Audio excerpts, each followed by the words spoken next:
Pemerintah Kabupaten Aceh Tenggara melakukan kunjungan ke Dinas Lingkungan Hidup dan Kebersihan untuk memantau dan mengevaluasi kinerja dinas tersebut dalam menjaga kelestarian lingkungan hidup. Bupati Aceh Tenggara menunjuk Ramadhani sebagai PLT Kepala DLHK yang baru dan menggantikan Sudirman yang telah memasuki masa pensiun.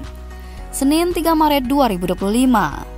Bupati Aceh Tenggara Muhammad Salim Fahri mengucapkan rasa terima kasih kepada mantan Kepala Dinas Lingkungan Hidup dan Kebersihan yang telah berdedikasi untuk kebersihan Aceh Tenggara. Dirinya berharap dengan adanya bimbingan dari mantan Kepala Dinas Lingkungan Hidup dan Kebersihan, kinerja PLT Kadis Dinas Lingkungan Hidup dan Kebersihan menjadi lebih baik ke depannya. Terima kasih kepada Bapak Sudirman dan keluarga yang selama ini sudah memberikan yang terbaik untuk pemerintah Kabupaten Aceh Tenggara, lebih khusus untuk di Dinas Lingkungan dan Kebersihan Kabupaten Aceh Tenggara.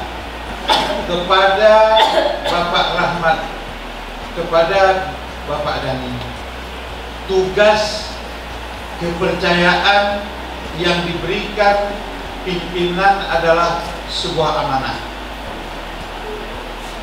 Amanah yang dipercaya semoga tetap dipegang erat. PLT Kepala Dinas Lingkungan Hidup dan Kebersihan Aceh Tenggara Ramadhani mengatakan, kegiatan yang dilakukan hari ini bertujuan untuk mempererat silaturahmi dengan seluruh jajaran Dinas Lingkungan Hidup Kabupaten Aceh Tenggara.